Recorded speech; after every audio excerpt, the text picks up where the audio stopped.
have to hang up on you. Call you back.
Ladies and gentlemen, for the Fringe FM, coming at you live from the middle of nowhere, the center of everywhere, here once again to give you yet another scrumptious dose of conversational boogie. This is Shit Happens.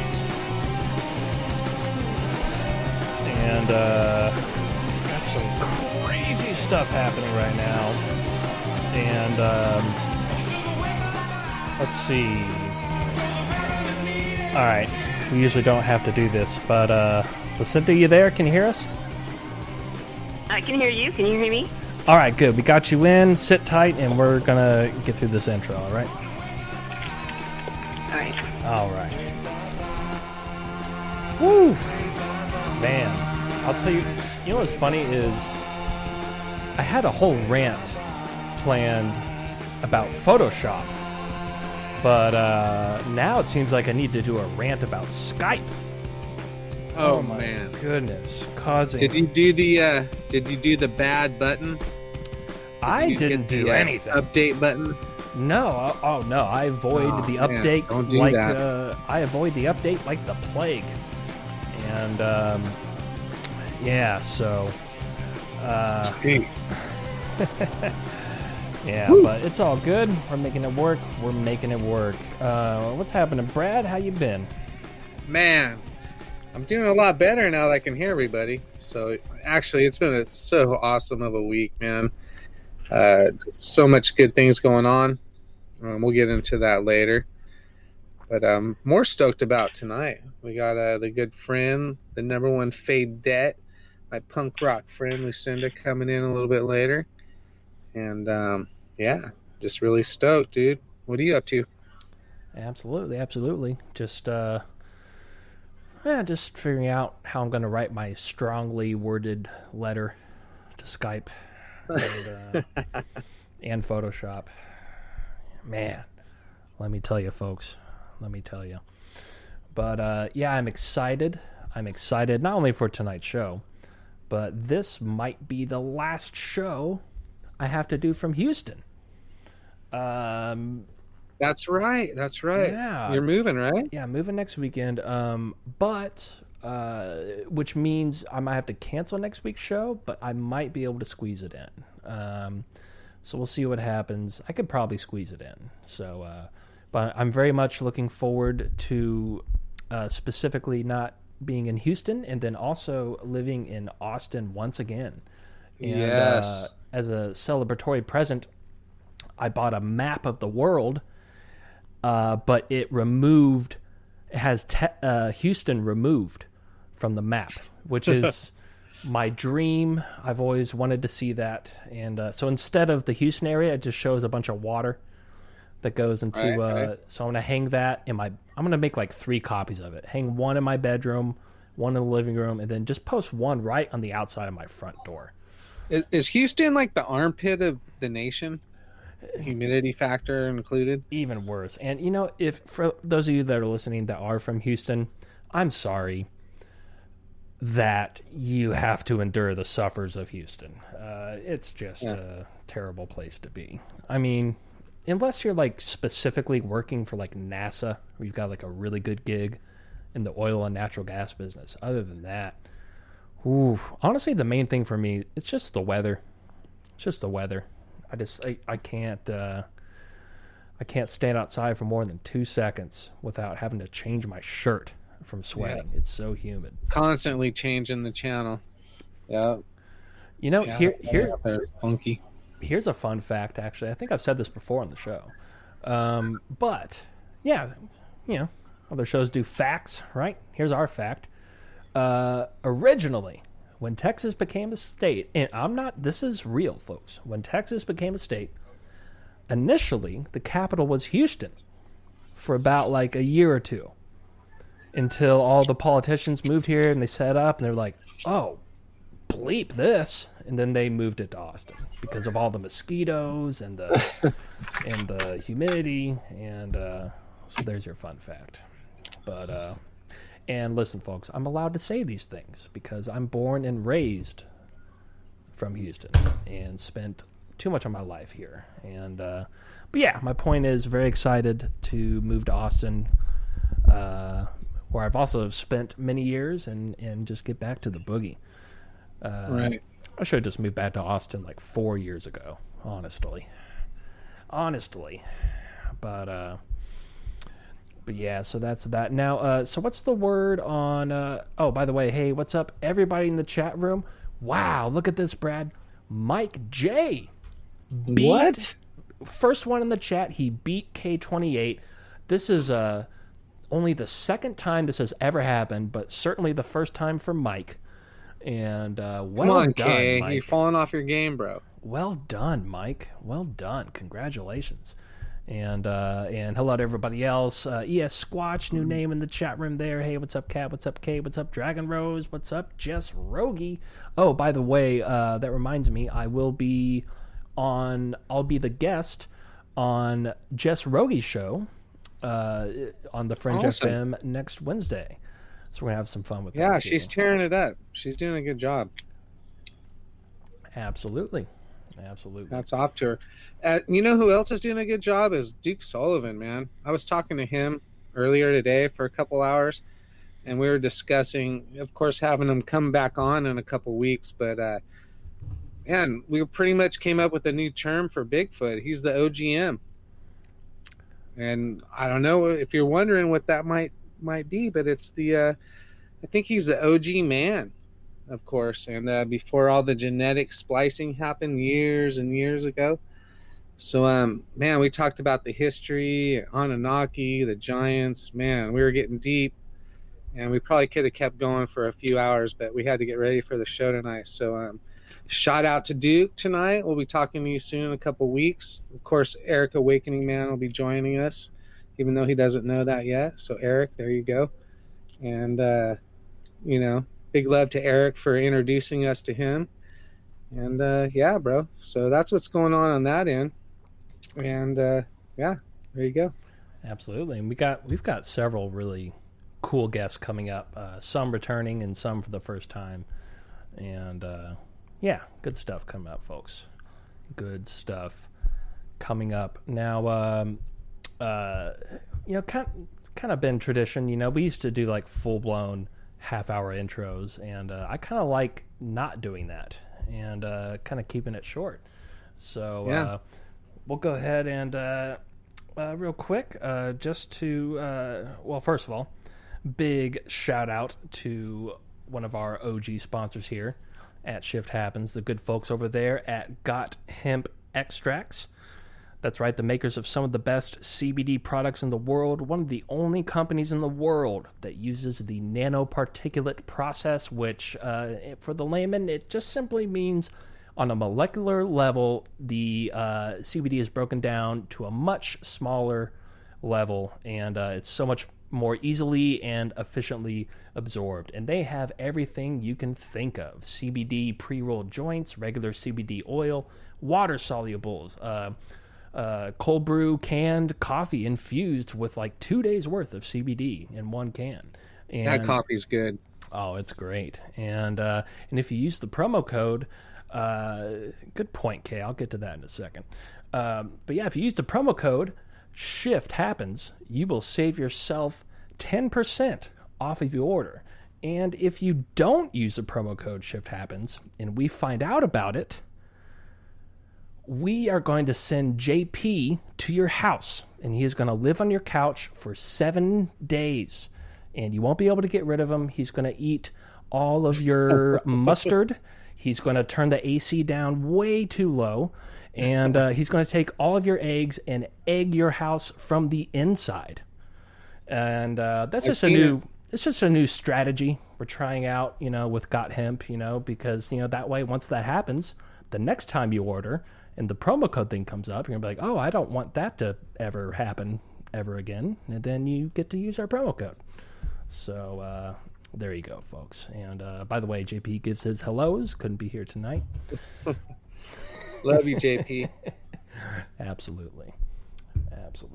And with that, real quick, any word on the Bradley? Any word on the Conscious Life Expo?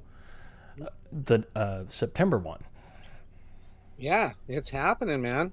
So if you're ready to jump on the bandwagon like we are, we're going to head on out and get the band back together. So yeah, make sure you guys click on that and check out all that is good over there. They got a ton of speakers, and they're calling it a small conference, but normally they have thousands of people flowing in. So we'll see what happens, man. Big ups to them. I hope it's a success. We'll see what happens. Absolutely. And I think we're going to be there, right? I don't know. Are you? I'm pretty sure. Are you gonna be there? I'm pretty sure. Yeah. I'll be there. Are you gonna be there? Yeah. Oh yeah. All right, we're there. Let's do it. Yeah, this is one of those things we should probably figure out before we do this. All right. So, ladies and gentlemen, now for tonight's guest, good friend of the community, OGest of the OGs. And you know what? I heard an interesting quote earlier this today. This today. Not the other one, but the one that's happening right now. This today. And that quote is, "Woo world theory is this.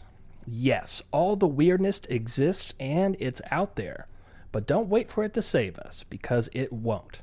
Meanwhile, the planet is dying and we need a solution.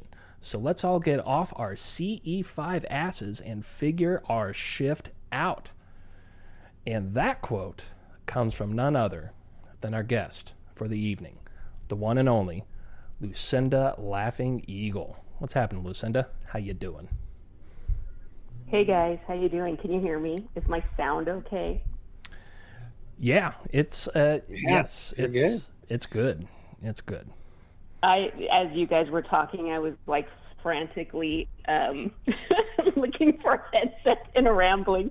I was listening, and yes, I did say that. That quote is mine about the woo world, new woo world theory. That's what I'm calling that. Yeah, woo's everywhere. It's something you can't really get away from, even if you want to nowadays. Yeah. So is there, Yeah. is there a difference between woo woo and woo? No. they are used interchangeably, and that has been my experience. It started off as, you know what it is? Okay, so yes, maybe there is a difference. The novice uses woo woo. the jaded advanced user says woo. Yeah, there's only one woo necessary, right? Yeah, we're down to one woo now, because we've been around, and we got our butts kicked by some woo, and so now we're just not really having it. Was woo ever woe? Or are we going into woe? Woo was probably woe when it started. Now it's like woo. Anyways. No, woo should have been whoa, whoa, whoa, whoa, whoa, whoa. Right. And it wasn't. Yes. And that's why we got in this mess. That's what got us here. Yeah, and so man, how long has it been? When was the last time we hung out? What was that at the? Was that on Sunset at the Rainbow? Oh, right. Right. Yes. Remember, I was littering in the alley. That wasn't. Yeah. That was in 2020. Was that 2019? I believe so. Yeah, because we didn't do that last year, right? So, yeah. Yeah, because it didn't happen. Oh wow, Gigi, how have you been? Yeah. Oh, You had quite a year. Yeah. You had a little something happen, didn't you? Yeah. Yeah. Almost died a couple times, but it's all good. Still alive. Still alive and kicking. And yeah, that was quite an experience. But what about you? I've obviously I haven't talked to you in a while, and you're always going on these. And all right, cool. Thanks, Michael. Appreciate you. Michael Strange from Troubled Minds Radio. Let me know what's up. Thank you very much, sir. But yeah, because you how do I put this? You go on some gnarly adventures. Yeah, I do. Why do I keep doing that? Yeah, I've been spending a lot of time on the res. So I've been, 2019, and then later 2019, I spent some time on the Pine Ridge Reservation, hanging with the Lakota, and just got back. Actually, I was there again. A week ago? How long have I been back? I think I've been back a week. I'm still processing that whole new adventure and conference. But yeah, I've been that's part of the whole shamanic journey, I guess, that whole process. That I'm getting into the native roots and just exploring that stuff. So where, it's gnarly. Right on. So what part of the country is that reservation? Like what state? Where's that at? It's in South Dakota. Oh, right. I think you said that. Yeah. Basically, I left, and now everyone's prepping to go to this Sturgis rally, right? So you know all about Sturgis, right? This big biker rally that happens out there. Yeah. Which is this simultaneous.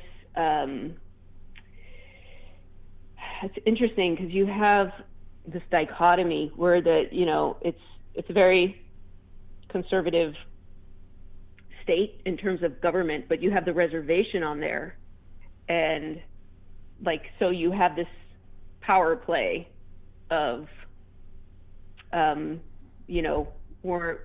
we're not going to do mask mandates, or we don't fear COVID, and then on the res there's people are just listen, we have to do something because our people are dying. And so it's just this interesting dichotomy, and it has been for a long time. It's just it's wild. It's wild out there. Yeah. So how?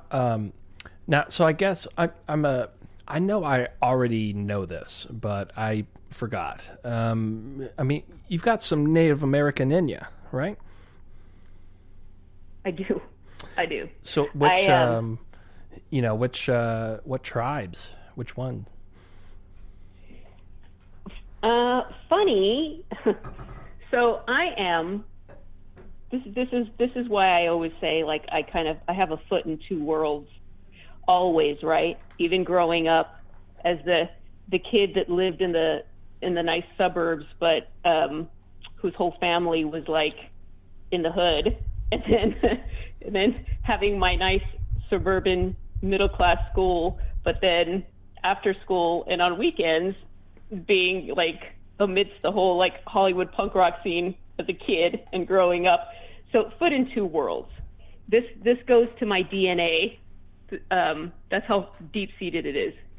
I am split 50-50. So I'm 50% just Euro white girl, Spanish, German, French, Portuguese. The other half is all native of the Huichol in Mexico, which is the Huichol are the keepers of the sacred peyote cactus. They're one of the cleanest, kind of purest bloodlines of most of the North American native cultures because, when the conquistadores were coming, it was their cactus that told them, listen, what's more important, your land or your people? And they decided our people, and they took to the hills, and they were not caught. And so to this day, they're kind of one of their story keepers are really clean. Like, basically they have a clean bloodline. Wow. The other side, that's kind of my mom's side. On my dad's side, it's all like Southwest, Northern Mexico, all over, even some Eastern tribe, native blood, but I don't know what it is. And the weird thing is, in my dad's family, everyone always argued of, are we Apache? Are we Hopi? Are we Dene?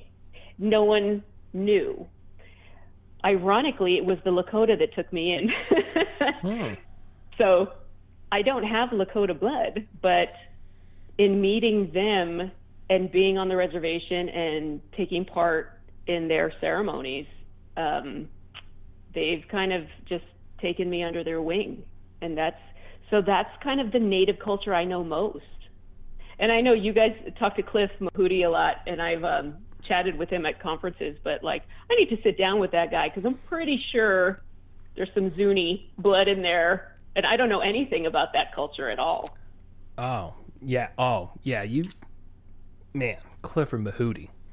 Powerful. Yeah, Clifford you Mahudi. and Clifford would hit it off for sure. Absolutely. And oh no, we totally get. Cliff is like, not only does he look like my uncles, but he acts like my uncles. Like, we have a great time together. It's like being with family. I love that guy.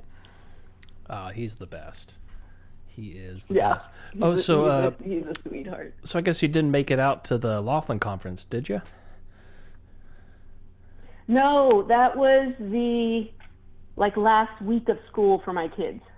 Oh, okay. Oh, yeah. So yeah, my middle one had his little 5th grade promotion, because you can't say graduation or whatever that is, and their little picnic and all that good stuff. Yeah, so no, that's no. not graduating. I had mom stuff. Absolutely not. I know. Yeah. That's what I said.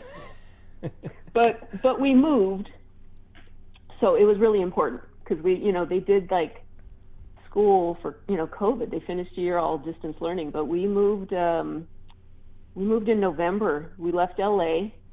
We bought a 5.5 acre vineyard in Southern California wine country.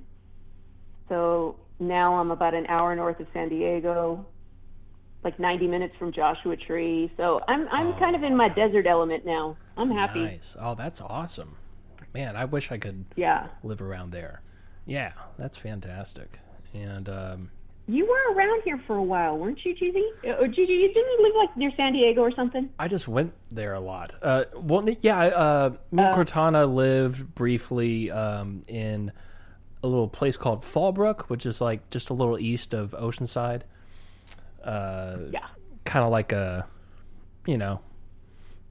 like a sketchy little town. It is the avocado capital of the world. Ah, wow. Yeah, it is, indeed. It is the avocado capital Fallbrook of the is world. 20 minutes from me now. Yeah. Yeah, I'm in Temecula. And, okay. Right on over there. Yeah. And, See? yeah, I love that area. And, I wish we could have stayed longer, but, man, kind of, it's so expensive, even to live in terrible places in Southern California. It's still like preposterously expensive, but yeah. But no, I think you got a good spot. Hour and a half from Joshua Tree. You can go up there whenever you want, and you can go to. Have you ever been to Pappy and Harriet's? Yeah. Oh. Yeah, beautiful. There's some good bands that are playing there pretty soon. Yeah. Oh, there's someone really good. I think there's an old punk band that's playing there pretty soon. I got to check the schedule. Somebody's going to be there pretty soon. Yeah, I mean, there's a lot of, naturally, there's a lot of interesting music that comes out of that desert area, and a lot of those bands play there, right? And not to mention their ribeye steaks. Oh my goodness, unbelievable. And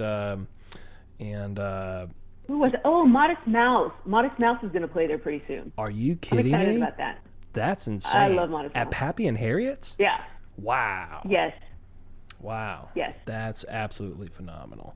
But okay. Patty Smith is going to be there too, I think. Anyway, okay, I'm excited. That's our punk rock time. Oh, Circle Jerks. That's what I was thinking. Because I was like, I know there's an old punk band that's going to play there. Circle Jerks is going to play there. I love the Circle Jerks. I've heard some Circle Jerk stories from some friends that used to tour with them that will ruin your imagination. But we'll save that for another time. All right, but we do have to take our first commercial break, and when we get back, we'll swan dive right into all the good stuff. And ladies and gentlemen, you're listening to Shift Happens here for the Fringe FM. I am your host, Gigi, along with our associate producer here, Brad Harris. Yeah, man. And we're here tonight with Lucinda Laughing Eagle, and we'll be back here in just a few short commercially minutes. Don't go anywhere.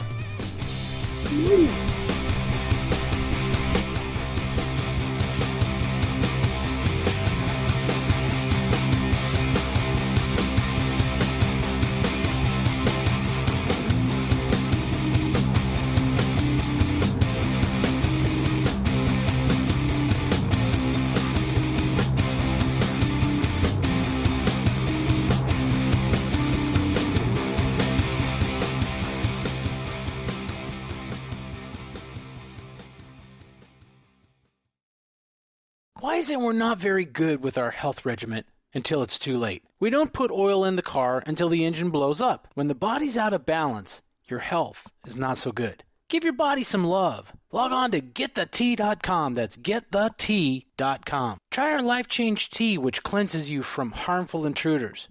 A clean colon is one of the ways to bring the body in balance. We also carry organic supplements to help you get where you need to go. So do your body a favor. Log on to GetTheT.com. That's GetTheT.com. You can even visit our sales page to save some dough. Does anybody call money dough anymore? Anyway, if you're looking for short, helpful health tips, go to YouTube and punch in Health Matters Now. That's Health Matters Now. So, log on to GetTheT.com, shop, get balanced, then learn some cool tips at Health Matters Now. You'll be glad you did. That's GetTheT.com. From birth, we have been conditioned to conform to what is normal, conditioned to adhere to authority, and conditioned to repeat what has been told to us as truth. I'm Ryan Gable, and here at The Secret Teachings Radio, I've interviewed hundreds of great guests and done extensive unique research into subjects that span from the paranormal and the occult to health, philosophy, and history. I personally have no affiliations or agenda, except to use objective critical thinking in my analysis of every subject discussed, to empower myself with information and hopefully allow you to do the same. If you want to join me, tune into the Secret Teachings radio broadcast, airing live Monday through Friday from midnight to 3 a.m. U.S. Pacific Standard Time on the Fringe FM. For more information, you can visit our website at www.thesecretteachings.info or email me at rdgable@yahoo.com. Pure Health Defenders, proud sponsor of Shift Happens, producing organic and natural health, wellness, and technology products for people, pets, and plants to thrive alive. Pure Health Defenders, also known as PhD, is powered by C7 Technology, Scalar Energy Atomic Technology, and fueled by Sea Miracle Superfoods. 118 nutrients of the purest sea vegetables Mother Earth has to offer. Recognized 100% by people, pets, and plants, delivering the value the same. Everybody deserves a PhD. Be smart about it. Come join the healthiest family today.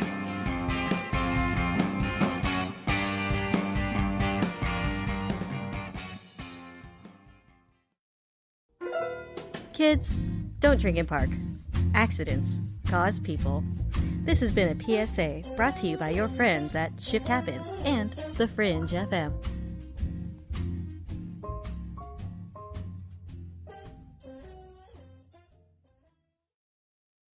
Ew, yuck. They're unhealthy and gross. Bugs, I hate bugs. We keep a clean home, but occasionally bugs show up. Well, I found something that is tougher than bugs. Orange Guard. From contact, it kills bugs. Plus, Orange Guard kills hidden bugs and keeps new bugs away for weeks. I know. I use Orange Guard. Plus, all of the ingredients of Orange Guard are on the FDA generally regarded as safe list. Orange Guard may be used around food, humans, and pets. It promotes a healthier planet, and here's a bonus. Orange Guard cleans where it's sprayed.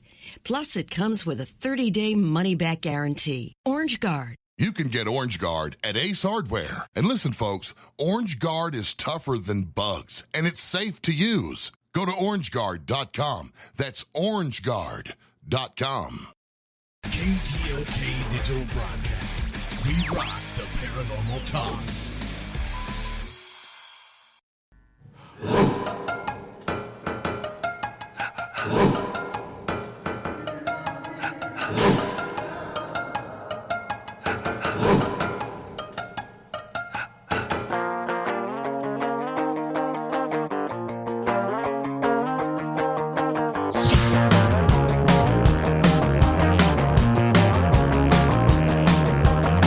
I came to LA to make rock and roll. Along the way I had to sell my soul. I made some good friends that make me say I really wanna be in LA.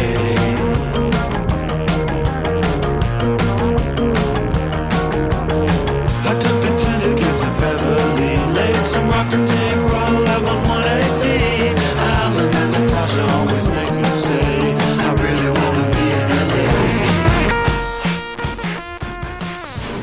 And we're back, ladies and gentlemen, for the Fringe FM. This is Shift Happens. Oh, how did that happen? No pun intended, folks. I'm your host, Gigi, along with our associate producer, Brad Harris. Man, that was a nice delay. I like it. Yeah, I had to push Time like delay. 7 buttons during that little delay. So, yeah, the Right on, show's... you're looking good. I like it with your camera on. Looking good. Plus, that way we can, you know, flip each other the birds in between segments. He's got his Yeah. evanescent beanie on with his tightly trimmed goatee. Yeah. Looking tight and slim with his black shirt and medallion on. And of course, his ever so famous C-Tech 7 bracelet. Hasn't been off him for like 7 years, I think. Dude, it's been at least 2.5, almost 3. And one of the commercials you guys just heard, in fact, was from Pure Health Defenders, the makers of this product and Sea Miracle. And a quick reminder, if you want to order any of their products from purehealthdefenders.com, make sure to use the promo code SHIFTHAPPENS, and you will save yourself 50% off of your order, free shipping, lifetime money-back guarantee. Get there while you can, no bullsh policy. And you know what happens if you don't use the promo code. We already talked about this. You don't want that to happen. Yeah, trust me. You don't want that to happen. And, hey, what's up, Scott? The Rocker chiming in. And, let's see. So let's just jump right back into the boogie. We still got you there, Lucinda? I'm here. Fantastic. All right, so now real quick, before we get into the real juicy stuff, so what are some of your favorite, I know you've got some, musically you've got some punk roots, right? So what are some of your, just right off the top of your head, some of your favorite bands that come to mind? Oh my gosh. Well, don't think, just feel. The first one that comes to you. Okay. So I have to say, when I was a kid growing up, my grandma lived in Highland Park, and 2 houses up from my grandma's house lived John Doe and Exene Cervenka of X. What? And wow. So as kids, my cousin Stacy and I would be bored, in the summer or whatever, and we would just be like, let's go see what Exene's doing, because it was just, it was their party house. Well, it was their house, but you had all, like, the punk rock royalty was there. And X has a special place in my heart just because it's my childhood, and just to see, like, John and Exene walking up and down the hill from Lucky's, like, with their grocery bags and stopping and saying hello, and just like that kind of thing. That's always been really sweet. They had a very significant style, man. They just played so well with each other on stage. It was so beautiful. Yeah. So I love X. The very early days of Tool and Rage Against the Machine. They used to play at Raji's, but Rage did a show back in 92, 93 at this place downtown, and it was this like subterranean, total like ranchero bar, and it had all these rooms, and you had to go down like several escalators deep downtown. It was all underground to get to this crazy bar, and that was one of Rage's, like, that's when they were touring, was like just when the first album came out, and that was a great show. Oh, that was so fun. We came out of there, I was probably in the front row. I was in front of like Brad, I think. That was really, really fun. Let's see. Craziest Pit, Palladium, 1989, The Damned Farewell Tour. Their first farewell tour. They ended up having like 10. Right. But the first farewell tour, so you've been to the Palladium, right? The entire floor of the Palladium was a pit. And this is before they closed off the upstairs balcony, probably because it's probably why they closed it off. So people were going up to the balcony and jumping off from the balcony of the Palladium. What else is it there for? Hey, the Palladium was the place to be. That place would just bounce, man. Everything was going off there.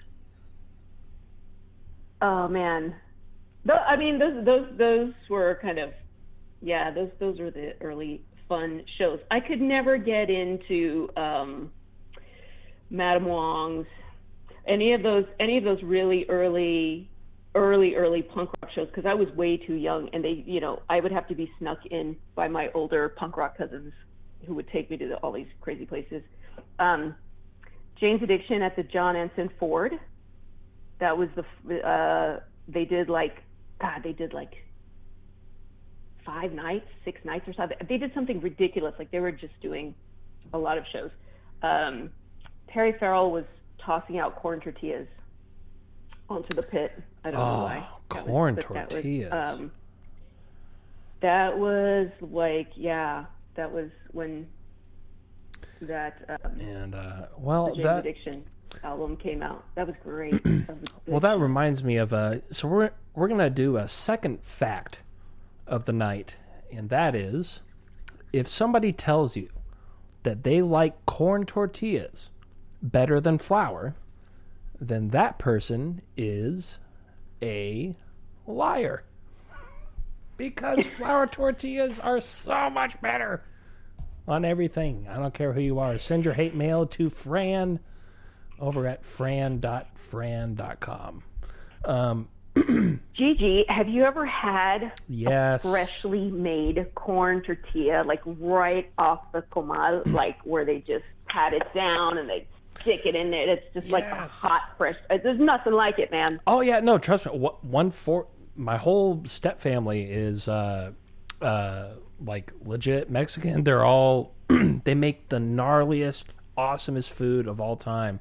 But man, I'll tell you, like, because there's obviously like certain dishes that are better with corn tortilla and then certain dishes that are better with the flour. But I disagree. Okay. I dare you to take any one of those traditional corn tortilla dishes and try it with a flour tortilla instead, and it's just simply going to taste better. I'm telling you. But enough about tortillas. Enough about, I was going to bring up, we actually had, no time for that. Well, I don't know. You ever get into like dirty British punk from the late 80s, early 90s? Like who? What are we talking? Give me names. Well, it's kind of everybody knows. 'Cause from there, I got into like the whole indie scene in the 90s. So like I obsessedly followed Superchunk on their tours everywhere. And to the point where I just became friends with the band. And it was me and like 2 other good friends of mine. And we were actually known to them as the California Three. So Archers of Loaf, Guided by Voices, Superchunk, Sebadoh, like all like the 90s indie stuff I know very, very well. And they know me.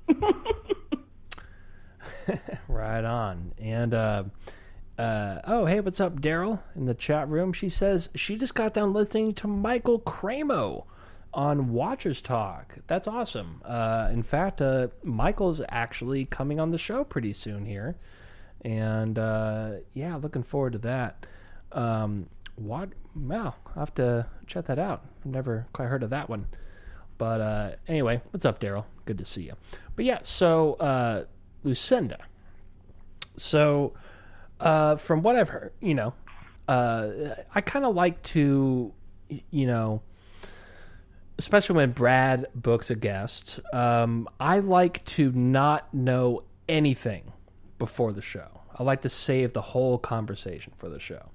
But I did hear a little this and that about you had some UFO / Bigfoot / what have you encounters over your last couple of adventures. Is that true?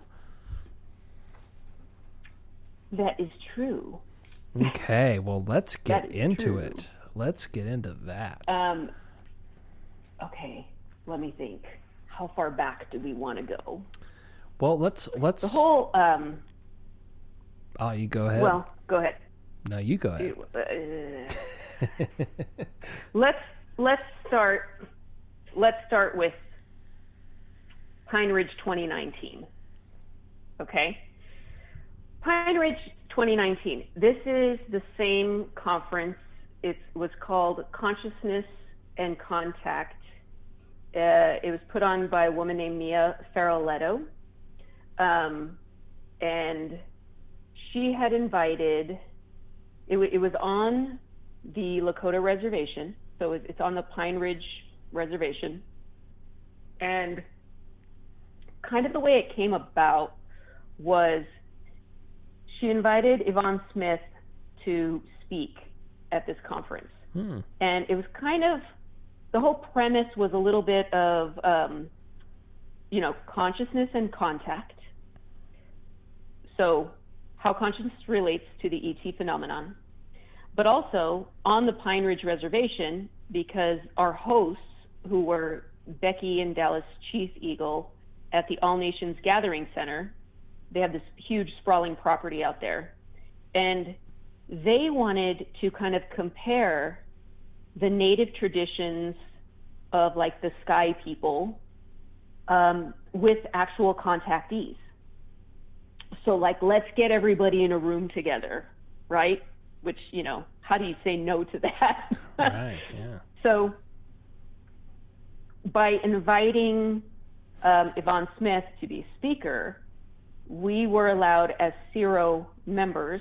So for those, I think most people know who Yvonne Smith is. She's a hypnotherapist that focuses on contactees and abductees. And so she has an organization called CERO, which is the Close Encounters Resource Organization. I hope I'm saying that right. So I had been a longtime CERO member, and Yvonne and I are dear friends. So that's how I got my invite. Terry Lovelace was there, Kevin Briggs, Jim Lowe, wow, Vaughn, me. We had some really that's quite the crew. Great speakers, and then there were a lot of other really cool speakers. So I get there. I'll just speak from my own personal experience. I get there. It's this beautiful sprawling property, and it backs into this like forest area. And everyone's kind of getting there. It's late afternoon. It's one of these, like, the sun has already set, but there's still a lot of light in the sky, and everyone's just kind of getting settled and unpacking at this big property. Everyone's finding their rooms and all this kind of stuff. And I go out to this back balcony, and I'm by myself, and in the forest to my right, you just see, you look down over this canyon. I should tweak pictures. You look down over this canyon, and you'll see the two teepees that are way kind of down into the canyon. There's a clearing. There's two teepees, and there's like a fire pit. And then to the left is the Inipi, which is their sweat lodge, right? And then to the right, there's this little creek, and it's got a little bridge that you can cross the creek. Right where that creek is, there's a huge cottonwood that's been struck by lightning, and it's hollowed out, broken tree. And then on the other side of that creek is another clearing. And around this, there's a lot of big kind of foresty trees.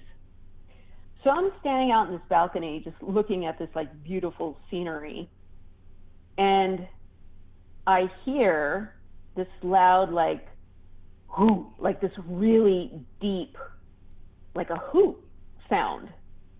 And I'm just thinking like, oh damn, they must have a bull down there, because I hadn't explored that area behind the clearing. And I'm thinking, oh, and then I waited, and it did it again, and I heard rustling, like the branches kind of shaking, and it went ooh ooh, and it was, oh, that's weird. My lights just flickered out of nowhere right now. Okay, so I go back down to where the group is, and I ask one of the locals or something. I was like, so you have buffalo back there or what? Do you have a bull? And they laugh, and they're like, no. And they're like picking on me, right? They're like, what, you think you just because you're on the res, like we think we have like buffalo as pets or something? And I'm like, no, like seriously, but I heard something, right? My first goal when I got there was to make friends with the locals, right? So I quickly kind of explored, and I went down, and the guys were like putting up the tents, and I introduced myself and just kind of started to make friends. So now we're already developing this like casual rapport. And so now they're making fun of me, which means I'm in, right? Right. And haha, do you think that? And I was like, no, but seriously, you have like there's a big animal out there in the back. And they're like, no, there's no big animals. There's, the biggest animals are the horses, and they're in the horse pen. And so I was like, oh, okay. And I didn't think anything of it. So the goal, what's going to happen is there's going to be lectures at this thing. And this is a Thursday. So now Friday, there's lectures, but Friday night, there's a sweat lodge, and we're going to have an inipi ceremony, which is your purification. To call it a sweat lodge is kind of insulting, because really it's one of the sacred rites, and it's the ceremony, and it's called purification. That's what inipi is, okay? And the reason why we're going to have it is because the next day we're going to a Sundance, which is huge. This is a ceremony that was banned for 100 years by the federal government. They kept doing it in secret. And now they can't, because there is an aspect to the ceremony that it's a prayer. It's for the people. The sun dancers are up dancing for 4 days and 4 nights without food and without water. You're there to kind of hold space in what's called the arbor. Everything has a purpose. It's a super sacred personal ceremony for the Lakota. And on the 4th day, there's something that's called a flesh offering.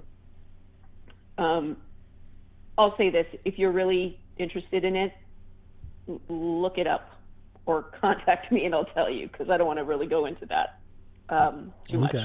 Okay. But in order to go to this ceremony, you go to the inipi. And so inipi, aka sweat lodge, for those that don't know, we were new, and so we did 4 rounds. And what happens in a round is that you have your sweat lodge, and inside you have your fire pit, and you have fire keepers outside. So we had 2 fire keepers outside, and then you go in counterclockwise. The women go first, and then the men, and it's kind of half women, half men in the sweat lodge. And then your kind of like your facilitator goes in.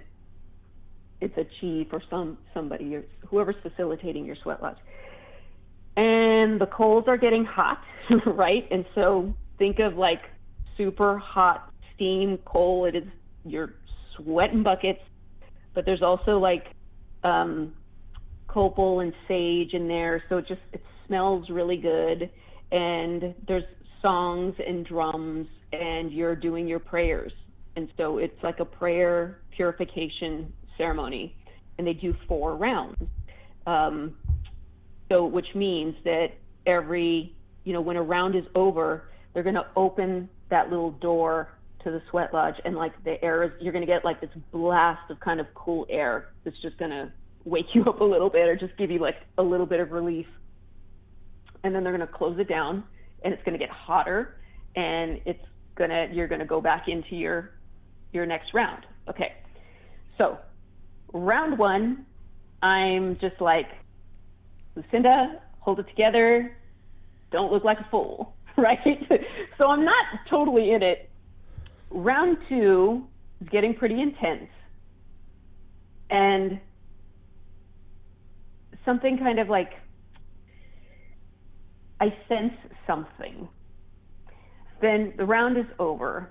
I think it was round 3 is when now it's getting really hot in that lodge, and the prayers are getting really intense.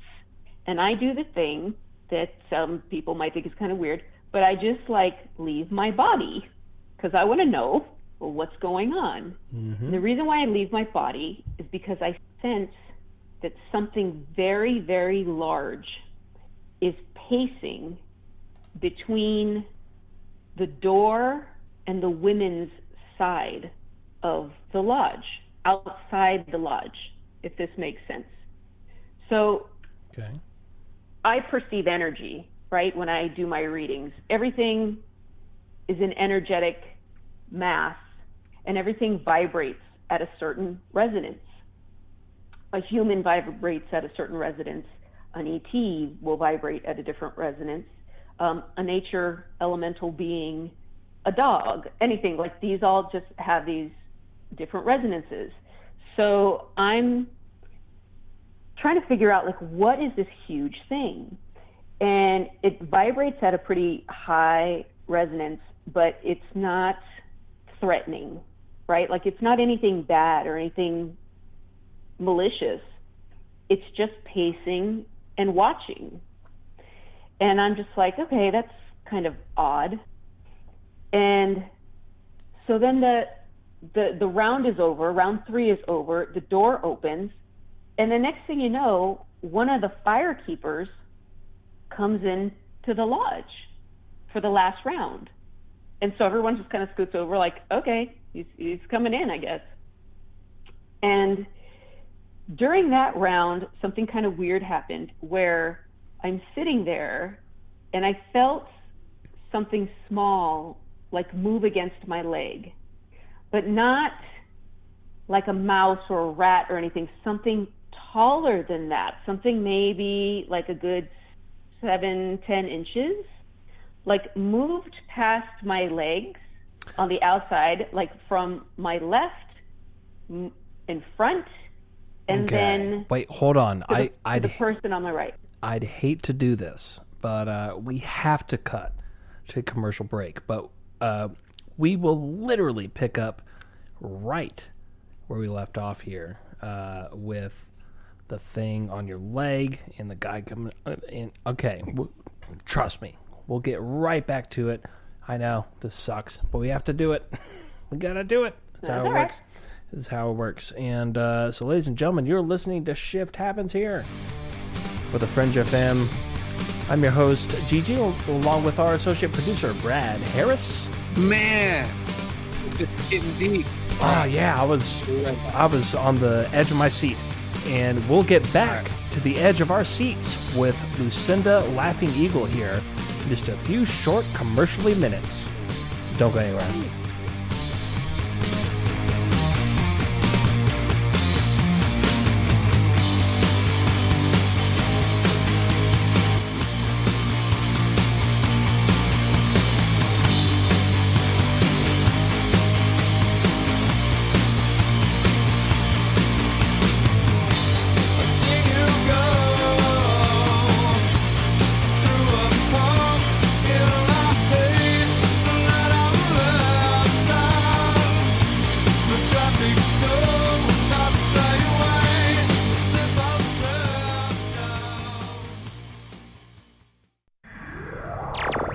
KTLK Digital Broadcasting, thefringe.fm, Napa Valley, California, Little Rock, Arkansas.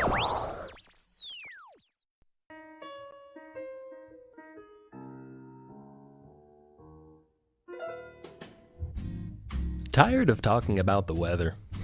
No, Shift. Well, Shift Happens is here to fulfill your desires as you reach that point in life where you crave tantalizing conversation about reality, ufology, the occult, and the conspiracies within, while simultaneously finding yourself desperately in need of your very own theme music, which we've got plenty of that too. So be sure to tune in to Shift Happens every Friday night from 7 to 9 Pacific, right here on the Fringe FM. Because the weather sucks, and you need some theme music.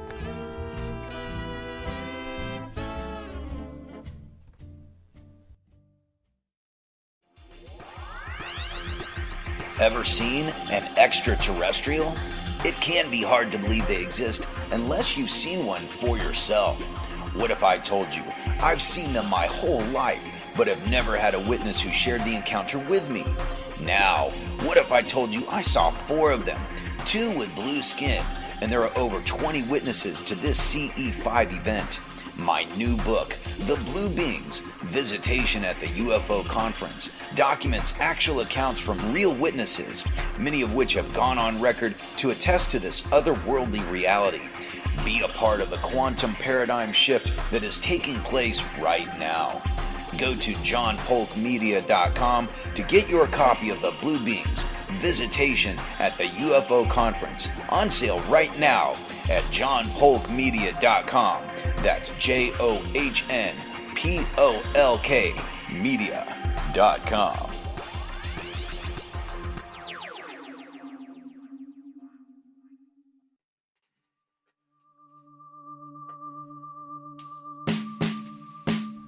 This is Ronnie LeBlanc, author of Monsterland, Encounters with UFOs, Bigfoot, and Orange Orbs, and you're listening to Shift Happens on KTLK, The Fringe FM.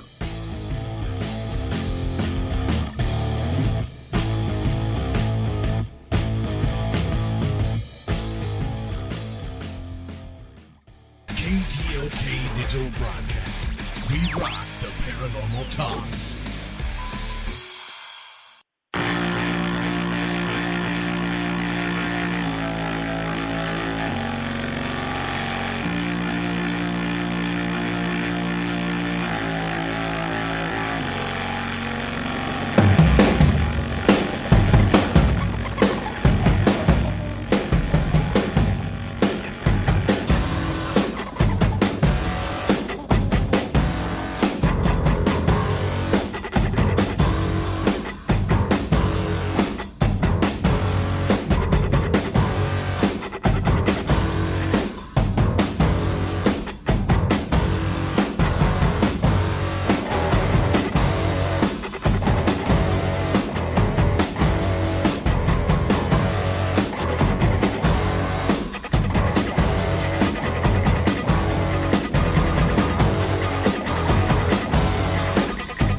We're back, ladies and gentlemen, for the Fringe FM.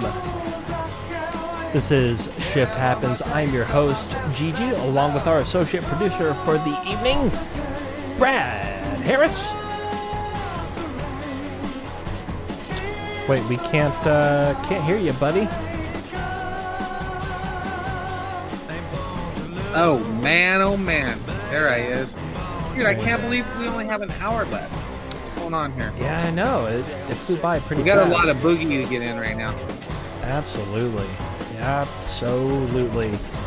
People still talking about avocados and tortillas over in the Discord chat. Make me hungry. The Spreaker chat is still on point. Hey, what's your best taco you ever had, Gigi? Oh, I'll tell you straight up. I don't know if it's quite considered a taco, but there is a place called Dos Patos Tacos in Austin, Texas. And I found a little loophole. You could get the kids' quesadillas, and you get the steak, right? Right. And then you have to add cheese to it. And it was so cheap. Like, you got two big, fat, like, flour tortilla steak and cheese tacos, basically. For like $3, and I told all my friends about it, and all my friends would go there, and it got to the point where they actually had to raise the price because we were just robbing them by this little loophole. So those kids were getting fat too, so they were like, "Man, we got to put an end to this." Oh, you know what? I got to say real quick, the whole reason why I asked you what your best taco was, of course, I have to tell you my best taco. If it has anything to do with corn, just quit while you're ahead. Well, there's corn involved, but the best taco I ever had was Jesus, the taco Moses I made once. Bradley. But where you can go and get a taco. All right, let's is a hear it. secret place. Yeah. Out there in San Clemente? No, it's in Burbank, California. And it's called Vampiro Taco. Yes, I've actually, that's a Dude, good point. You've been there. Yeah. Oh, yeah. And it's they have this one taco, I forget what it's called, but it's basically a street taco with cheese in the middle with all this yummy stuff, and then they put the meat on there. Anyways, there you go. That's my favorite taco, Vampiro Taco in Burbank. Be there. Dude, yeah, I've definitely been there. We used to, back in the NoHo I think days. Lucinda had one of those. Yeah, did you? Did I? I don't know. When was this? We're asking you. Oh, right. Is that at Jimmy's house? Yeah, that was Jimmy's hot spot. He told me never to tell anybody. I've been there. Yeah, I've been there. Sorry, Jimmy. Dude, I knew You were about that supposed to place come on 6 tonight, years so at least ago. you got a little juice right there. But you know what really the best is? When you live in half of a garage in North Hollywood, there tends to be a taco stand within about 100 yards from you, no matter what street you're on. And they are all so delicious. And God knows how many people or things were sacrificed for those meat or where that stuff comes from. But my goodness, if that stuff is not delicious. Listen, folks, if you go to North Hollywood, make sure you stop by your local sketchy-looking taco truck, because I guarantee you it will blow your mind. Absolutely. And, there you go. It's not going to be good unless it's got a rated a C or worse. Yeah, I don't even think that's good, the OG. Don't go for A or B. I don't even think they qualified to be rated in the first place. They just that's when you know it's the bomb, right? Exactly. You got In a that good dirty way. street meat, son. All right, let's boogie on through. Yeah, so where we were at, right. so you're in the sweat lodge. The third guy comes in, and now you're. And for those of you that are just now tuning in, well, you just missed it. The whole build-up happened earlier, and you can just watch or listen rather to the replay. So you're in the sweat lodge. The third guy comes in for some reason, and now there's some weird feelings happening around your leg, and that's where we left off. Mm-hmm. So what are we talking about here? What's going on? It's the last round of the sweat lodge. One of the fire keepers jumps in, comes into the sweat lodge with us, and we all have to scoot over. I'm like, okay. He gets in there.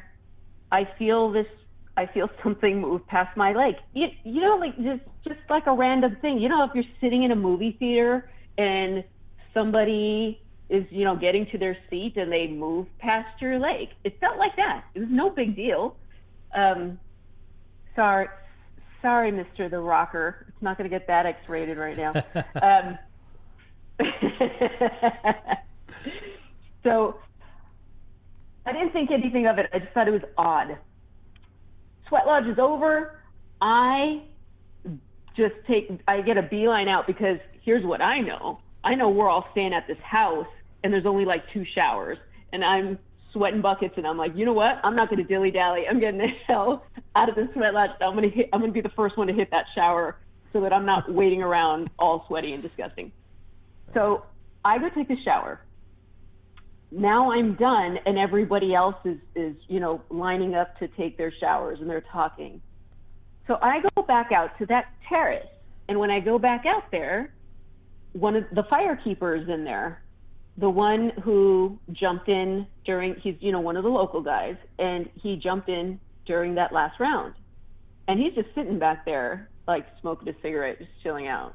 And he goes, "You guys come in here with your UFO stuff, and you start bringing all that stuff here onto the res." And I go, "What?" And he goes, "The minute you guys got in there was a huge UFO over the sweat lodge." Whoa. And he goes, and then by the third round, he goes, "I should have known." Because what happened is, so when you go into a sweat lodge, you're starting this fire.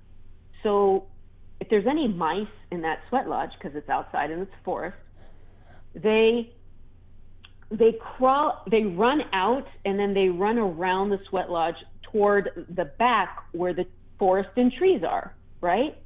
And he goes, the first clue was that the mice ran out, but they ran toward the fire. And he goes, that never happens. The mice should be running towards the forest, and the mice ran towards us in the fire. Interesting. And it made no sense. Yeah. And he said it was because there was a huge Bigfoot behind us, pacing behind the women. And I said, all right, stop.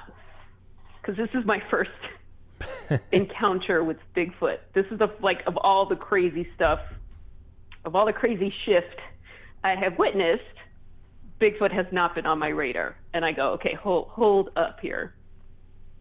What are you telling me? And he goes, no, I'm serious. He said, my dad was a reservation police officer. And he goes, they always come in twos. The calls would always come in, lights in the sky, Bigfoot sighting. He goes, they always come together. And I go, are you serious?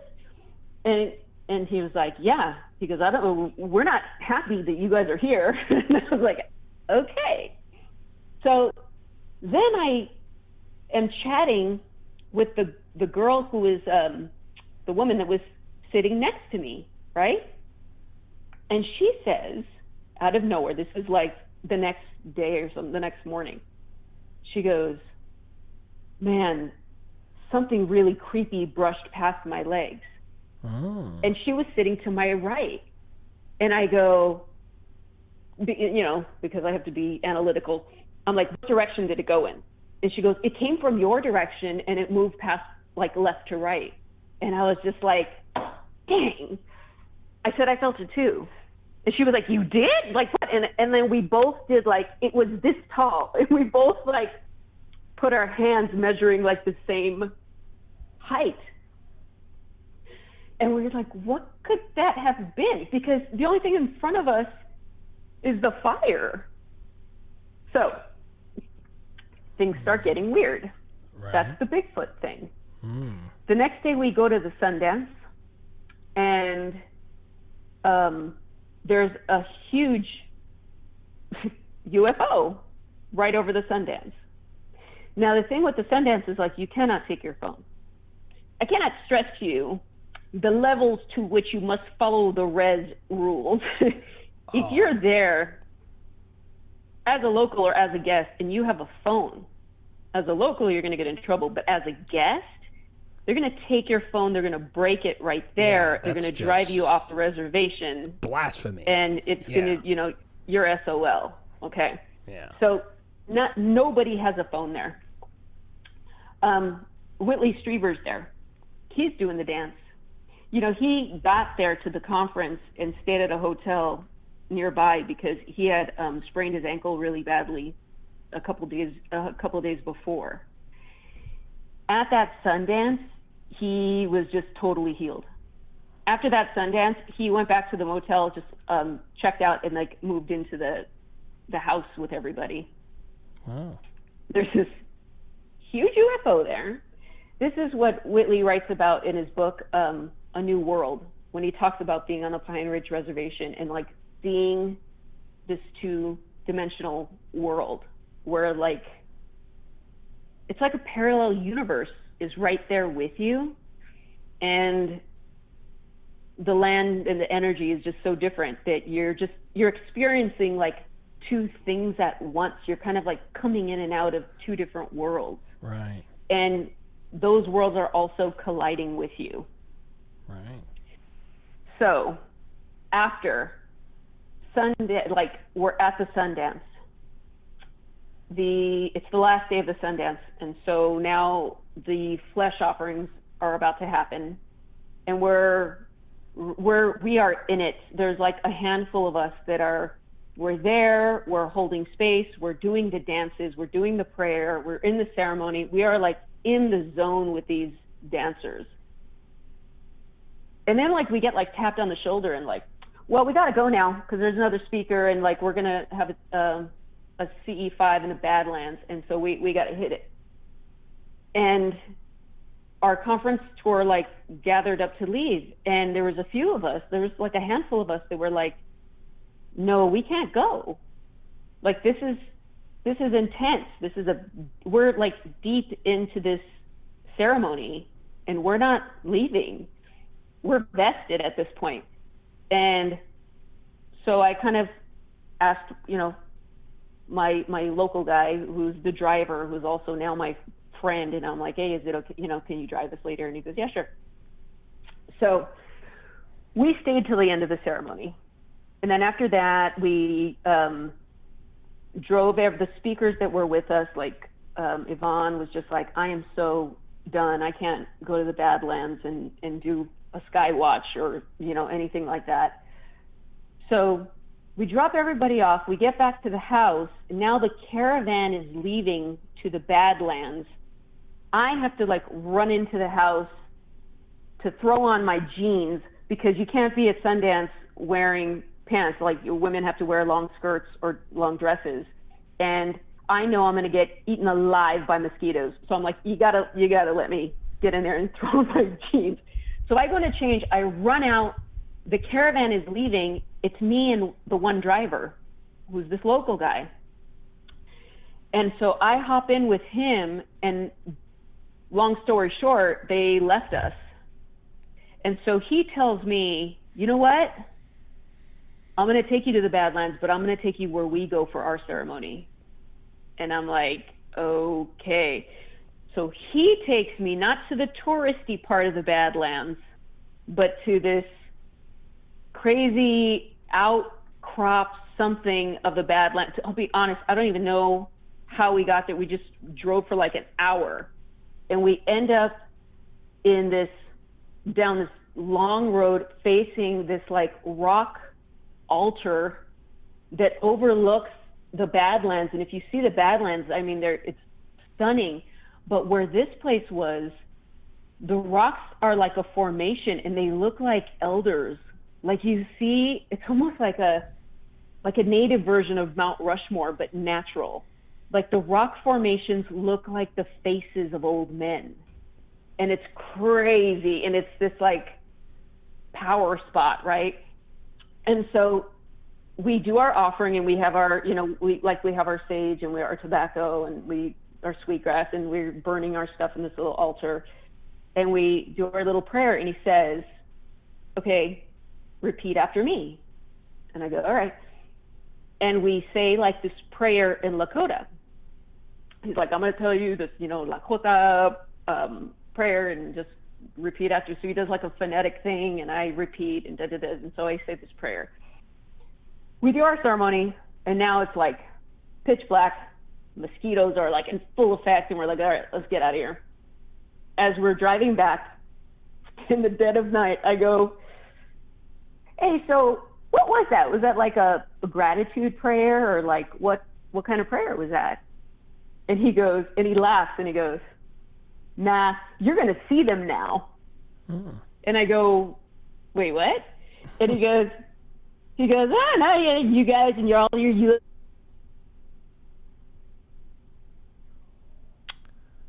You just said a prayer that said for them to show themselves to you. And I go, dude, are you joking? Because you can't, I can't, I'm somebody who already has, contact and stuff. This is not hard for me to do. So, I'm not really inviting this kind of stuff. I'm already kind of in this mix, and, no. Are you joking? And he goes, no, you said a serious prayer. Sure enough, later that night, it's 2:30 in the morning, we're down having in the fire pit, and by the teepees, there's this big fire pit, and everybody's ready to crash out now. Everyone's tired. We've been at Sundance all day, been in the Badlands. We're just the high of the day is worn off. Everyone's tired, and we're like, all right, we're gonna go in the house and go back to bed. And the firekeeper says, hey, why didn't you guys jump in the work truck and I'll drive you back up to the house? Because we would have to kind of hike back up to the house, and it's dirt and it's pitch black. So we're like, all right. So we jump in the truck. He's driving. I'm sitting in the middle. Somebody's next to me, and then somebody's behind me already crashed out. She was already asleep. He turns on the lights. You can imagine it's pitch black because he's just turned off the fire. It's dark. All there is like bright, intense headlights, and they're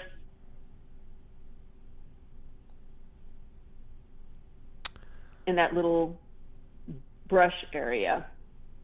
And as he does the thing, you know, where he puts his right arm around the seat and left arm is on the steering wheel because he's going to do the 3-point turn to back up, right? You guys got me. Right, yeah. So as he's doing that, I'm looking forward, and as the headlights flash across that creek, I see a little green man-ish being, something. This is not what I normally see in mediumship or energy readings, where this is not like a third eye energetic something. This is a real, in front of me, 3D little person. Okay, now look like at this anything point, we know. At this point right here, this might be a good time to ask. There seems to be some confusion in the chat room as to where this is taking place. Can you please clarify where this is happening at this point in the story? This is back at the house on the Pine Ridge Reservation. This is the house that we're staying in that backyard. Okay, but after they also want to know where Pine Ridge is. South Dakota. South Dakota. Okay, so the that's Pine your Ridge official Reservation is where the Wounded Knee Massacre took place. So Okay. historically, to give you guys reference, this is where Wounded Knee happened. Oh, well, In that fact, actually... the exact location of Wounded Knee is not far from where this house is. Okay, so there you go, guys. There you go. All right, so anyway, right back to it. You're seeing this little green Okay. guy. So I see this little green guy. And then and I just freak out. And I say, I point and go, oh my God, did you guys see this little thing? What happens is he's walking along the creek towards the hollowed out tree. And when the headlights flash him, he literally like squints and looks towards the headlight, right? He looks at the light. And I am in the truck with the lights beaming. So what's happening is I'm seeing his face like straight on. He can't see me, but I can see him straight on. And he's like 2 feet tall. His limbs are gangly. He's literally green. He looks like the Green Man. You know, the Green Man that we all know that's in the Green Man. Yeah. And he looks and he squints, and then he actually like hustles a little forward to get out of the light. And that was it. So that's when this whole world kind of opened up to me, of like, I've always figured that there's nature beings and elementals and fairies and all this kind of stuff. But that's when I was just like, okay, I need to deep dive into this. Shortly after this, or, you know, because this is 2019, and then fast forward, and Eric and John have their Bigfoot encounter. Right. And Happy Jack. Believe it or not, our audience is actually familiar. They've heard about this. Yes. So you guys know this story. Yes. Yeah. Yeah, because I think Eric has talked about it on the show, and then you just had the Rev on recently, right? You had John Polk on recently, I think. A little. Yeah, around that time. Yeah. Spring-ish, I think. Anyway, so now Eric and I are at the church home, and we start comparing our Bigfoot stories. So that's kind of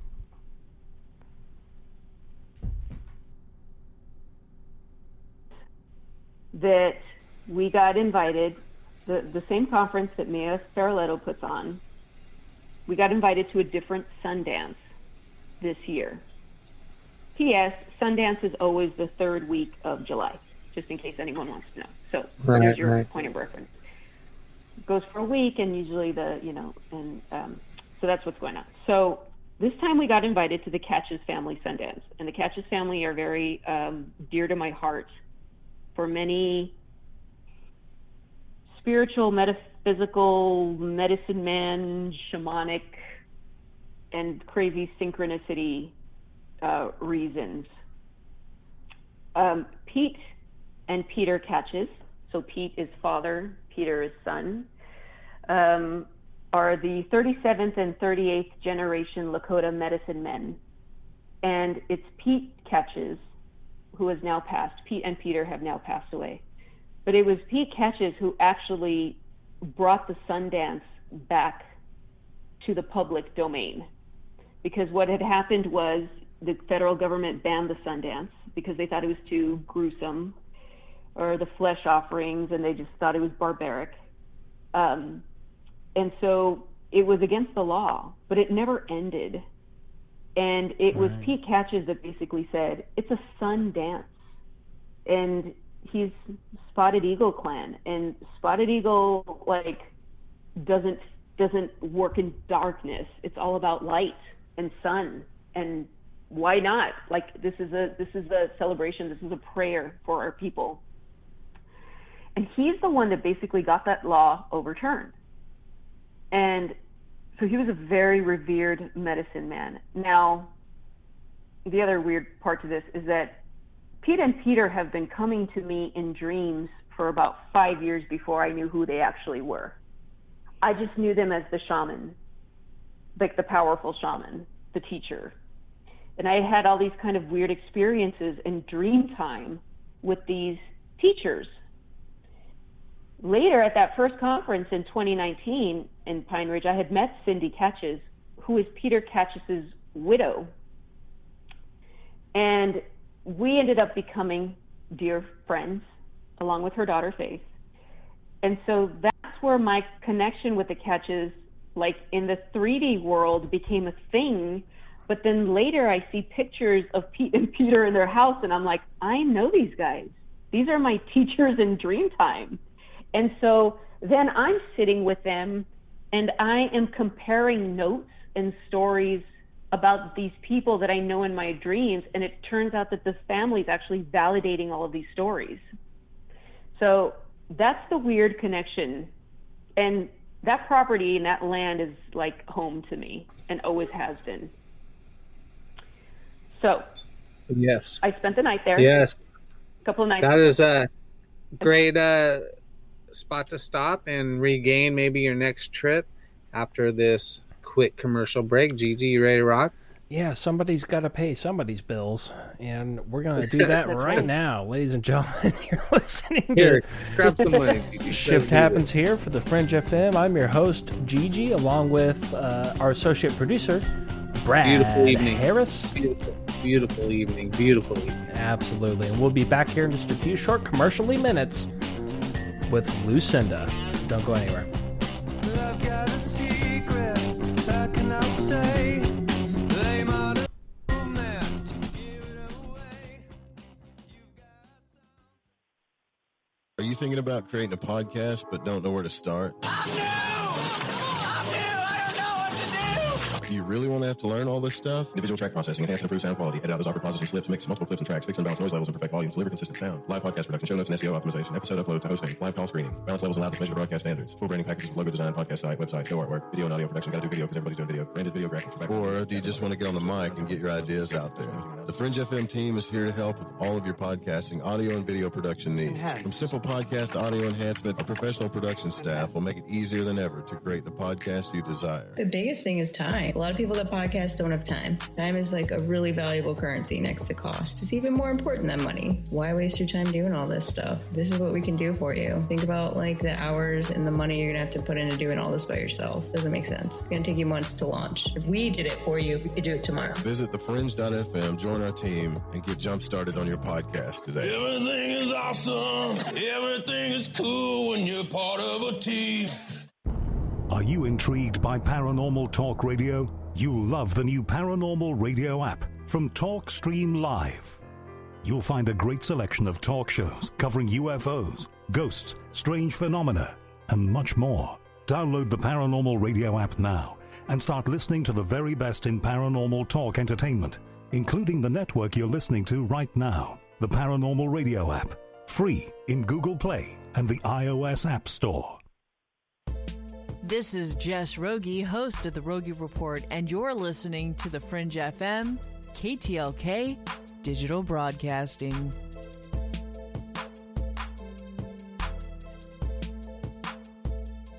Hi, folks. These uncertain times can cause uncertain gut slowdown. Worry and fear can wreak havoc on our digestion, making it hard to feel optimum.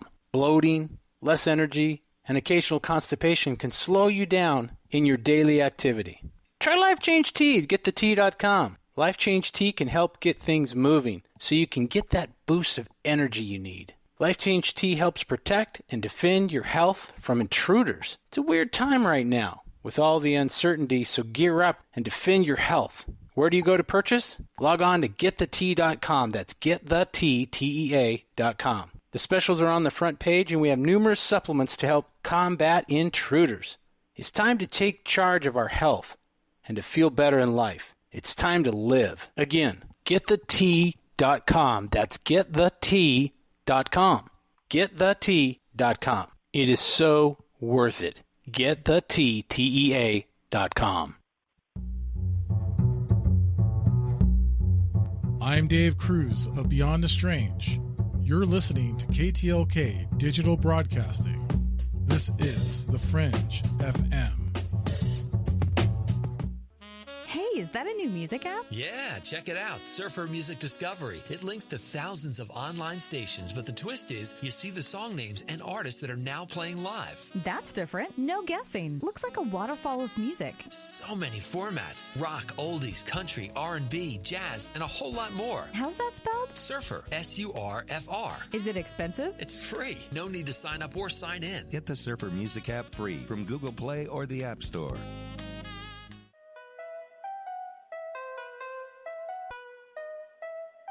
Hey, Fringe listeners, Dave Cruz here, reminding you that Beyond the Strange airs live Monday evenings at 7 p.m. Pacific Standard Time, 10 p.m. Eastern Time, right here on The Fringe FM. BTS is your one-stop shop for the paranormal, the bizarre, and most of all, the strange. Join me and co-host Black Sky Paranormal's Russ Bailey as we discuss topics such as aliens, ghosts, Bigfoot, and much more. Also, we talk with profound guests, authors, researchers from all over the world, and we take your calls live on the air. Go to BeyondTheStrange.com and learn more about the show, guests, times, free registration for our newsletter, merch, and much more. Again, that's Beyond the Strange, Monday evenings, 7 p.m. Pacific, 10 p.m. Eastern, right here on KTLK Digital Broadcasting, The Fringe FM. And as always, stay strange. KTLK Digital Broadcasting. We rock the paranormal talk. This is Tom Sherman. Down here at Banning College, we're promoting a blood drop. Oh, shit. Guilty. Welcome to the Sound of America. You're listening to AM 580. Lay back with the sheep. Little lamb, little lamb, little lamb, little lamb, little lamb, little lamb. Steve sold Adam the apple. Don't throw me so to my face! Devil cannot be saved. Follow me and Good to know that he's walking with me. Big rock is a weapon. The devil is a black stone. True. Into the fog. Let him cast the first stone. Jesus, Jesus.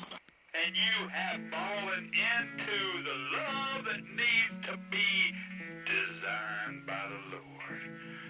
Hallelujah, y'all. I want to hear a couple of hallelujahs.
Life's a study of dying.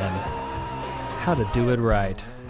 Ladies and gentlemen, welcome back to Shift Happens here for the Fringe FM. I'm your host, Gigi, along with our co-host and associate producer, Brad Harris.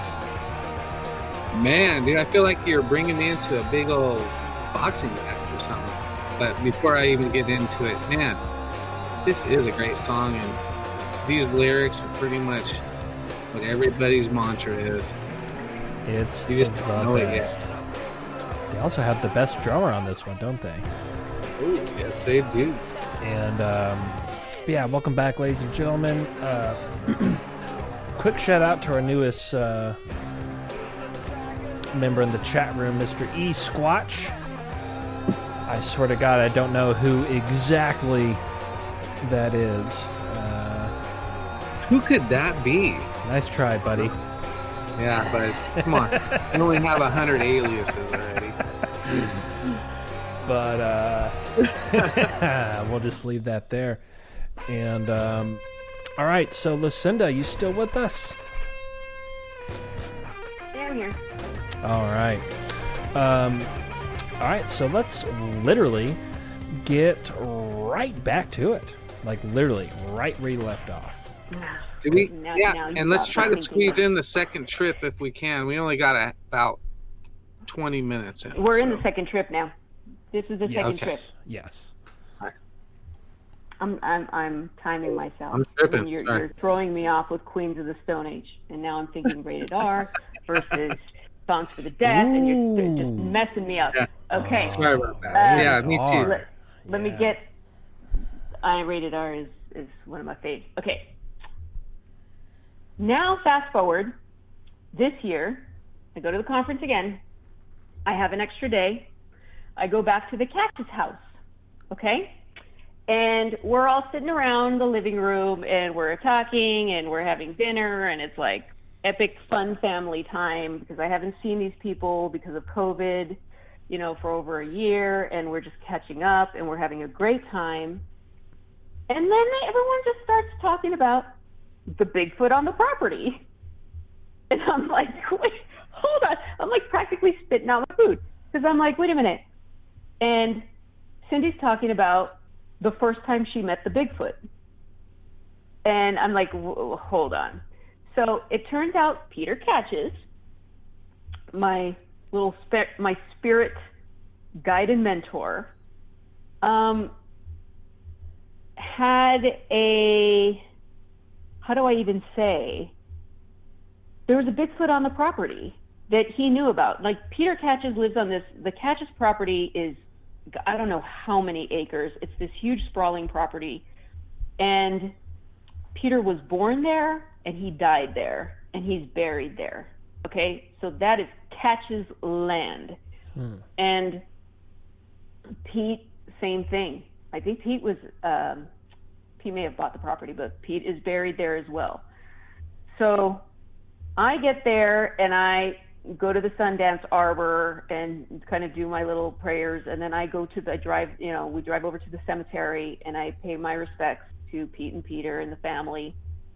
And I leave an apple for the Bigfoot because I had not known this before, but they start talking, they start sharing, we're sitting around the living room and they start sharing the Bigfoot stories.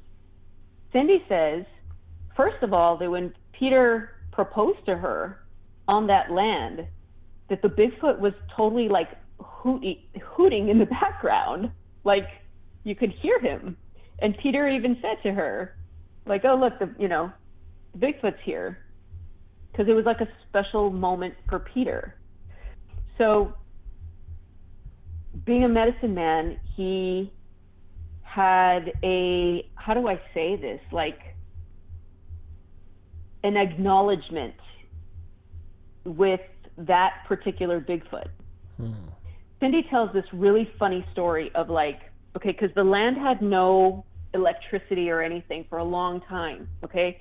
They built the structure of their house, which is the small house, and when they were building the house, they put all the hardwood floors down, and she literally just had like blankets kind of strung up to kind of mock a bedroom because there was no walls put up yet. It was just like the hardwood floor and the windows and the structure. These sleepers that like you can't wake them up. And she heard the floors on the other side of the blanket, like she heard steps and the floorboards were squeaking. And these are like brand new, thick, solid timber boards. And they were squeaking with the weight of what was creeping around in the living room. Right. So she's trying to wake up Peter. Peter, something's in the house. Peter, something's in the house. And he's not waking up. He's just kind of doing his thing. So she gets up and she gets a flashlight. And she looks through the house and nothing's there. She goes and lays down again. She hears it again. This heavy, like footsteps so heavy that the floorboards are squeaking. She gets up again.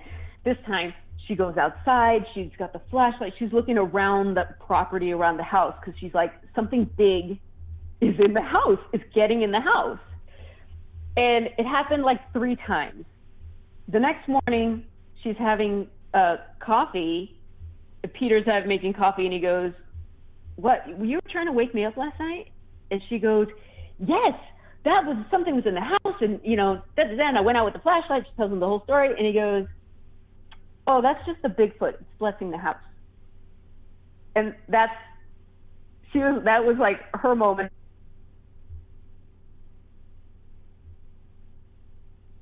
Cindy, it never left the house. It was right there looking at you while you were flashing a light at it. Because Bigfoot, aside from being interdimensional beings, are master shapeshifters. There will be a Bigfoot right in front of you, and you won't know unless it wants you to know. So she keeps, and then her brother's telling me the stories of Peter and his friend, and they tell me where the Bigfoot is. Back. And that's why I was like, well, you got to give it an offering, or are you leaving it apples, right? Like, it's there to protect the land. And so that's why when I went up to the cemetery, I left an offering for the Bigfoot, and I asked it to protect the land. Now, something interesting happened just days later. It must have been like 4 or 5 days later. Okay. On the property, a car was torched. And this huge raging fire was very close to the house. And out of nowhere, the wind shifted and took the fire away from the house. And my theory is that's the Bigfoot. But after this, so here's the second validation. I'm on the res and I meet somebody, and I meet this couple, a husband and wife, and I'm talking to the wife and we're chatting, and I mention the catches, and they say, "Oh no, we know Cindy and we're good friends." And so it turns out that they know Cindy and they know Peter and Pete, and they know the whole Catches family. And I'm talking to this woman, and she says, she goes, "You stayed there?" And I said, "Yeah, I spent the last, I spent like Tuesday night there or Monday night or whatever." And she goes, "I saw a Bigfoot on that property." And I go, "Shut up." I go, "Are you serious?" She goes, "Yeah, but they're not bad. They're like sacred beings, and they're healers." So she goes, "But no, I was in the car with my girls and I saw it." And she told me where she saw it, and it was the same place that Cindy's brother told me where the Bigfoot are, like the same area of like forest on the land. And she goes, "Oh yeah, I was in the car with the girls and I didn't care. I just booked it up there." She like drove the car to try to find it because she like said she literally saw it. That's my Bigfoot story. Okay, so very interesting, very fun, very intriguing. First thing that comes to mind, so what, because, there's quite a lot of good theories about Bigfoot being interdimensional, right? But I don't know, that kind of, like, so if it's interdimensional, that kind of implies, at least to me, that it's not from here, right? Like they're coming interdimensionally from somewhere else to be here. So. All right, I disagree. Oh, okay. Oh, yeah. I was gonna. Yes. Let me tell you what, and I know we only have like 10 minutes left, so I'm gonna go fast. Yeah, let's do it.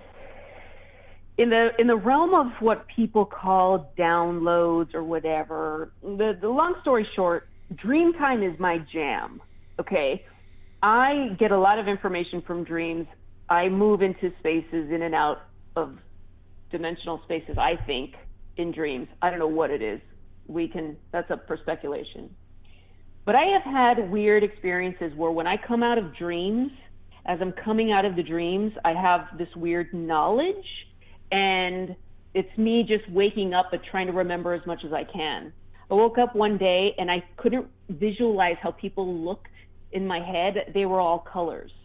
And this happened for like 4 hours until I called each person and told them what color they were and why. And then it correlated to something they were going through in their life. And then it was like a healing thing. And then I could see them in my mind's eye. But I could not visualize. I couldn't even remember. It'd be like, Gigi, I'm thinking of you right now, but I can't remember how you look. You would just be a color.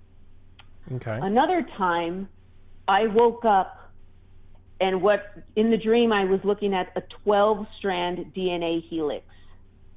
Each part of the helix correlated almost like a color-coded, like a chakra system. But I remember jumping into like one, and I was so little that I can jump in and out of each strand. And I would jump into a strand and I would say, oh, this is how we learn how to move through time. Oh, this is how we learn how to heal ourselves from any illness. Oh, this is how we do this. So my theory is that we are far more as human beings than we think we are. We are locked into this two-dimensional system of this DNA helix. That's what's open to us. But truly, there are 12 strands. I think the Bigfoot, what we call the Bigfoot, is actually a relative of man that has not forgotten that 12-strand DNA, knows how to use it, and that's what it's for. I could be wrong. I'm just going by I get what you're saying. I know. Though. Yeah, I can dig it. I get what you're saying. Yeah, I've never quite thought about it that way. But, different vibration. There is knowledge, because here's what I say. Okay, in the realm of what we call nature, see, I don't think ET is this concept of outer space or UFOs or planets or whatever. I think all of that falls within the realm of nature, and ETs and nature beings and ghosts and spirits and fae and all these things are just an extension of nature. But we keep thinking in our narrow mind that we are kind of this apex of nature, and we are by far not. The game keeps going up. The ceiling keeps rising, and it encompasses everything that falls within that spectrum. In this manner, we are like the insects, and in the insect world that we know, they don't really care or know that we exist.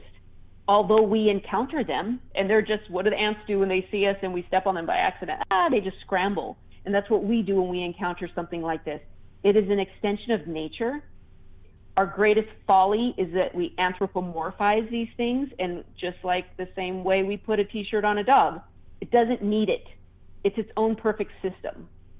But we humanize things that are not human. And until we learn to stop doing that and see it for what it is and engage and have that conversation, we're never going to get to fully know it. So how do we start to see it for what it is? What's the first step to that? From my experience, you control your energy. You need to stay, some will say, you need to get out of your head. Stay in your heart and neutralize your energy. This is why medicine men and gurus and Tibetan and monks, they have this practice, is because they're master meditators.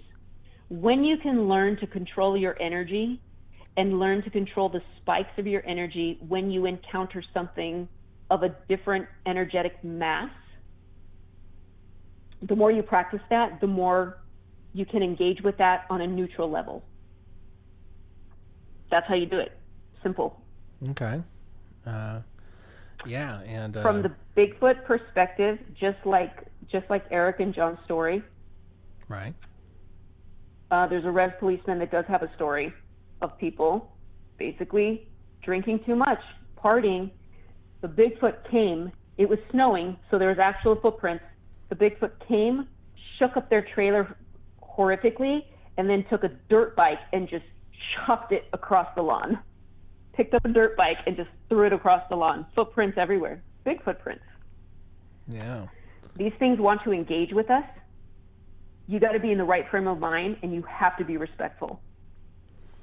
I mean, if you're going to go out to their turf, if you're going to go out in their turf, and you're going to be partying and drinking and getting high and being disrespectful, they're going to tell you they don't like that.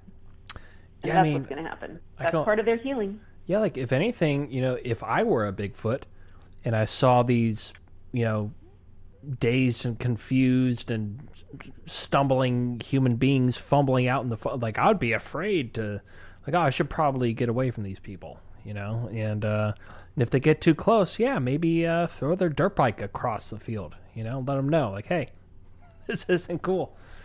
But I don't know, because there's so many, if there's one thing I do know about Bigfoot is that it exists, and there's so many reasons why. Whether you talk to people like Micah Hanks, who's like a hardcore, archaeologist, like stick to the facts kind of guy, or whether you listen to, ancient stories from all various religions around the world, virtually every culture around the world describes Bigfoot to the T. Whether it's Arctic, Antarctic, West, East, you name it. There's whether it's Sasquatch or Sam Squanch, as Bubbles calls it, or there's so many names, so many different things. But obviously, like, everybody is not talking about nothing at all, right? Like, there's obviously this thing that has been talked about since even prehistory, and I don't know. I think. Here comes. Oh, that wasn't even Elfman. Oh, Elfman spread his Bieber jokes to other people in the chat room. How dare you, Elfman? But yeah, I don't know. There's so many interesting theories on not only what Bigfoot is, but why we haven't quite been able to, for example, get a straight up fossil or get like clear footage, or, it's like, it's one of those mysteries that's like, it's right on the verge of being proved all the time, but they somehow these big feet, I don't know what the plural is, Bigfoots, they're outsmarting it, they're checkmating us at every corner, and somehow we're just not, it's as if we're not privileged, like we're not, we have not earned the right to understand what they are yet, if that makes any sense. Well, because we keep thinking we're smarter than them, and I don't think we are. Exactly. Yeah, that's kind of my point. Yeah, exactly. We have this crazy notion that if something has to look a certain way to be a certain way. Again, anthropomorphizing, right? You can't humanize something that's not human. These things are intelligent, but they can also get angry. Who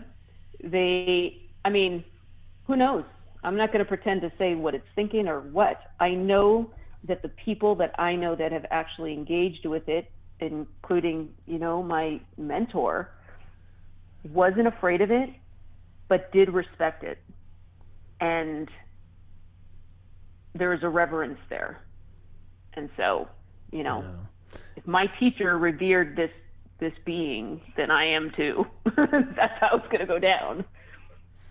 But it keeps happening. The encounters are just, they keep coming along. So we'll see what happens next time I'm out there.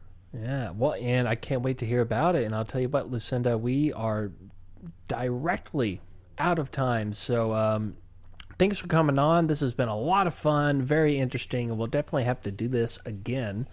Thanks for having me. So real quick, do you have any, where can people find you on social media or on the internet, anywhere else? What you got? Find me on social media. Find me on Twitter. I'm on Facebook. I have a little group called Lucinda Morel Energy Readings where I just do random rants and people can contact me that way. All right, so what's your Twitter handle? What is it? Let me see. You sent it to me right now. What is it? I think it's Lucinda Morel. You've got about 1 second. Where am I? Yeah. At Lucinda Morel. 1 R, 1 L.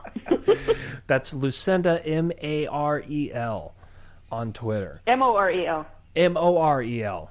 Jesus. Like a mushroom. How dare I? And I actually meant to ask you about mushrooms earlier, but we'll get to that another time. And ladies and gentlemen, thank you for tuning in. And Brad, what do you think? Man, I feel blessed. Got the one of the Sistren coming in strong tonight, rocking it as usual. I'm so happy to hear all that new news, but I'll be more happy on Sunday when we're barbecuing. Ow! Brad's gonna grill. Brad's gonna work my grill. Yep, I got your grill. Take that, the rocker. I got everything ready. The spices are ready, baby. We're gonna have a good time. All right. That sounds awesome, Pool man. party. Cool. We're gonna have a cool pool party.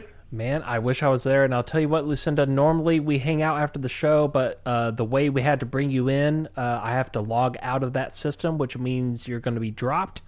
So if you want to hang out after the show, you can just call us on the phone, and we can hang out that way. Okay? And or if not, we'll definitely talk to you sooner than later. But either way, we have to go right this very now, ladies and gentlemen. Bye, guys. Thanks again, Lucinda. This has been Shift Happens here for the Fringe FM. This show is hosted and produced by yours truly, Gigi. You can follow me on Twitter over at GigiRabbit1 and make sure to follow the show over at Shift Happens Pod. And associate producer is Brad Harris. Where can they follow you, Brad? You can always check me out at Twitter. I can have a little buffoonery for you over there. Good politics, just fun, good times. And thank you so much, Lucinda. Love you, sister. Rumor has it you're a rock star. All right, love you, sweetheart. Absolutely, and you can follow Brad over at ADS Brad Harris on Twitter. Special shout out to Eric Awakening Man, our roaming reporter, and Dennis Koch for all the promotional goodness that he does. And as always, all blames and faults go to Fran.